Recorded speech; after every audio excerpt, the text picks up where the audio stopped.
আমি তোমাদের আজকে একটা জিনিস দেখাই, চলো। আমাদের এই আম গাছটা না পুরো পুকুরের ভিতরে হয়েছে, চারিদিকে জল আর তার মাঝখানে আম গাছ। দেখো কিভাবে হয়েছে, আর এর শেকড়টা কিন্তু এই দেখো বন্ধুরা কত বড় একটা মৌচাক হয়েছে গাছে। দেখো বন্ধুরা, আমাদের কিন্তু গন্ধরাজ গাছে গন্ধরাজ ফুল ফুটেছে, দেখো কত সুন্দর। এদিকে একটা কুড়ি। বন্ধুরা, এই সবেদা গাছটা না এখন আর সবেদা হয় না, কিন্তু আগে অনেক বড় বড় সবেদা হতো, আর এখন এই ছোট ছোট ফুল আসছে, কুড়ি আসছে, এসে আবার এগুলো ঝরে পড়ে যাচ্ছে। কোনো রকম কোনো ফল হচ্ছে না, কিছু হচ্ছে না।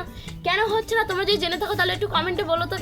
আমাদের এই লক্ষ্মী গরুর জন্য মা এখানে ফল বের করছে। আমাদের কিন্তু ফলের গাদা থেকে আমার মা ফল বের করে গরুকে খেতে দিচ্ছে। দেখো বন্ধুরা কত সুন্দর লাগছে। গাইস, আমি যাচ্ছি এখন আমাদের মাঠে। দেখো কি কাদা আর মাটি, সারা জায়গায় জল ভর্তি। যাবো আমি আমাদের মাঠে পান্না জাল দেখতে, কারণ মাছ ধরার জন্য পান্না। গাইস দেখো, আমরা এখানে আমাদের মাঠে পান্না জাল পেতেছিলাম।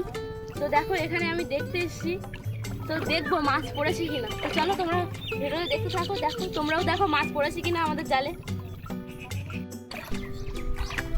গাইস দেখো, আমি কিন্তু জাল এখানে দেখছি। হ্যাঁ, আমাদের কিন্তু জালে খুব একটা মাছ পড়েনি।